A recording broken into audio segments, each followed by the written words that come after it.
part one to have an extraordinary life is mastering the skill of the science of achievement. How do I take what I envision and make it real? And how do I do that quicker, faster, better, easier? The ability to manifest what you come up with and make it real, like you've done with your company, yes, that's a skill set. I spend an unbelievable amount of time helping people do it faster, quicker, better, showing them the shortcuts, teaching them the strategies, modeling what works so you can save yourself a decade. But I would submit to you that having done this for 38 years with, 50 million people at this stage, I can tell you that the science of achievement, there are a lot of people that are damn good at that, and they still don't have an extraordinary life. They have an extraordinary life. You see it as extraordinary, but I get the phone call from the multi-billionaire who tells me he wants to do this thing on his business, but what he really find out is he's miserable as hell, and he's hoping somehow I'm gonna rub off on him on that side too. Right. And so I give him what he asked for, the change in his business, but I also give him what he needs, which is the change inside of him. So the second skill is the art of fulfillment. If you want an extraordinary life, you can't just achieve, you gotta be fulfilled. As simplistic as that sounds, but it's an art. It's not a science. Sure. It's a science to making money, come on. Any age, any color, any background, any gender, if you do these things, you'll have an abundance of money. You do these things, you're gonna have too much month at the end of the money. You're gonna have financial stress, right? Body. Everyone's biochemically different, but you and I both know there's fundamental rules, laws. There's a science to the body. You violate that science, you're gonna have disease, you're gonna have low energy. You align with that, you're gonna have an abundance of energy. It's gonna affect everything in your life. It's a science. Fulfillment's not like that. Fulfillment is as different as our human beings. You wanna know what God or the universe likes? Look at the jungle, look at the forest. Right. It's diverse, right? So most people think, well, I wanna get that, because they've been modeling somebody else, and that might work on how to achieve something. It'll never work for what to fulfill you. How many people you know, like you, got what you thought you wanted and you weren't fulfilled? Right. And that, I always tell people, success without fulfillment is the ultimate failure. The ultimate failure, because if you go at something and you fail and you're an achiever, you don't fail. You go, I learned something, I'll just try something else. Right. I'm gonna still get there. But when you succeed and you're not happy, so a perfect example of this, I mentioned in the seminar you were there because it hit me about a year and a month ago, we lost what I consider a national treasure, Robin Williams. And I asked people, how many of you love Robin Williams? Everybody raised their hand all around the world, right? He made people laugh, people were touched by him. So how good was he at the science of achievement? I mean, he wanted to be a great comedian, make the whole world laugh, he did. He wanted to have his own TV show, he did. He wanted the #1 show, he did it. He wanted to make movies, he did. He wanted to have an Academy Award for not being funny.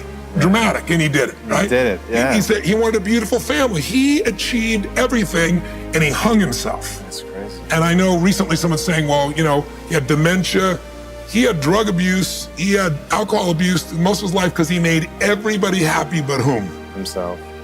That's the ultimate failure. So if I had no other message to offer your viewers, and you let me give it to them right now, I'll tell you what I believe.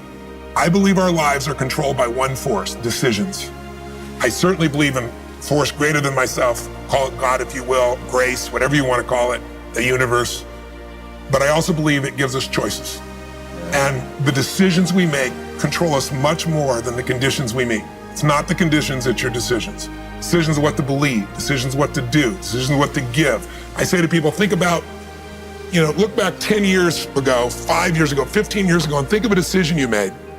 That if you would have made a different decision, you'd have a totally different life today. Better or worse, I don't know, but totally different. The most important decision you can make above any on the face of the earth is deciding that no matter what happens in your life, no matter what happens, you're gonna live in a beautiful state. The decision to say, I am not gonna suffer, that if suffering arises, pain's one thing, suffering's another. Suffering is when you're like, suffering could be worry, it could be anger, it could be frustration. It's anything that takes you out of a beautiful state. And here's what people don't get. You can end suffering by stop focusing on yourself and focus on something you want to serve greater than yourself. Your children, your wife, your mission, your life. You can get out of it in an instant because the nature of the human mind is to constantly compare things. Your mind, your brain is a 2 million year old device, and it is not designed to make you happy. It's designed to make you survive. Right. And that's why it's always looking for what's wrong. But it used to be what's wrong, a saber-toothed tiger, so I can protect myself. Now people are worried about what people think about them, or do they have enough money when 2/3 of the planet lives on $2 a day, and you're making $38,000, you're rich. The poorest of the poor in our country are considered rich. I'm not saying they should stay that way. Right. But You can only build on success. My goal would have you consider something. Life is short. We don't know how short it's gonna be. But if you only had a week to live, I bet you wouldn't allow yourself to suffer over a little crap that makes you crazy normally. I think you would probably spend time with those you love. You would do what you love. You'd take awe in a sunset. You'd smell the air. You would take in everything in those final moments that you possibly do. So my thing is, why wait? Right? Why wait? Why not just decide that if I start to suffer, I know the solution, because suffering is me obsessing about me. You might say, it's not me, I'm worried about my kids because they're not doing well. No, you're worried that you haven't done enough for your kids. It's about you still, right? Yes. You know, you're worried about what was done or what you should have done or what shouldn't have done. And you can end that in an instant by becoming aware of it and saying, I have made the most important decision of all. Right. I'm gonna live in a beautiful state. Because here's what's gonna happen.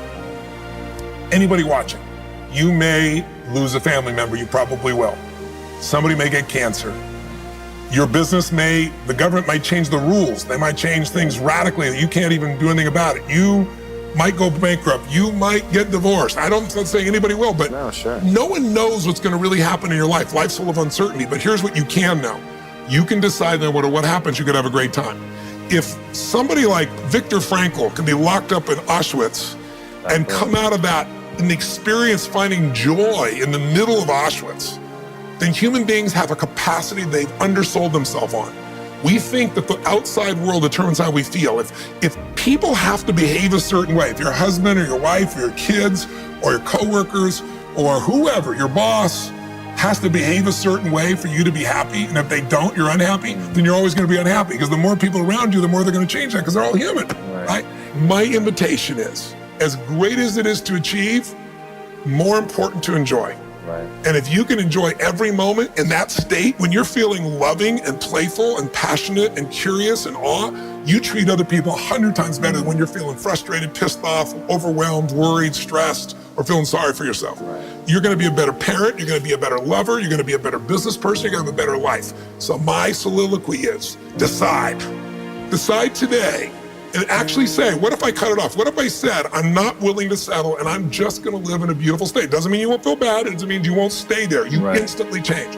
But what the hell is success? It's hitting an expectation.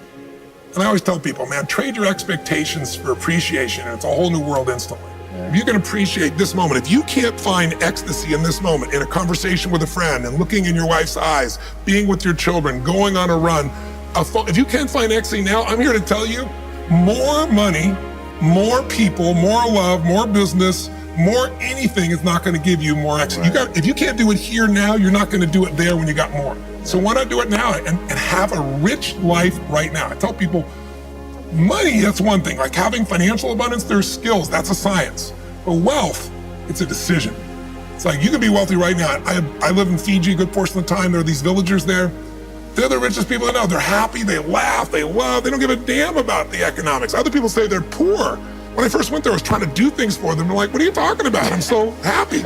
Wealthy people come over from the United States and they go travel around and try to figure out what to do, and they're gonna spend 9 years to do this and this and this so they can finally sit down and be happy. And the Fijian guy goes, why don't you sit on the beach right now, dude, and experience it? Why spend the 9 years? Why not have it now? That's my invitation.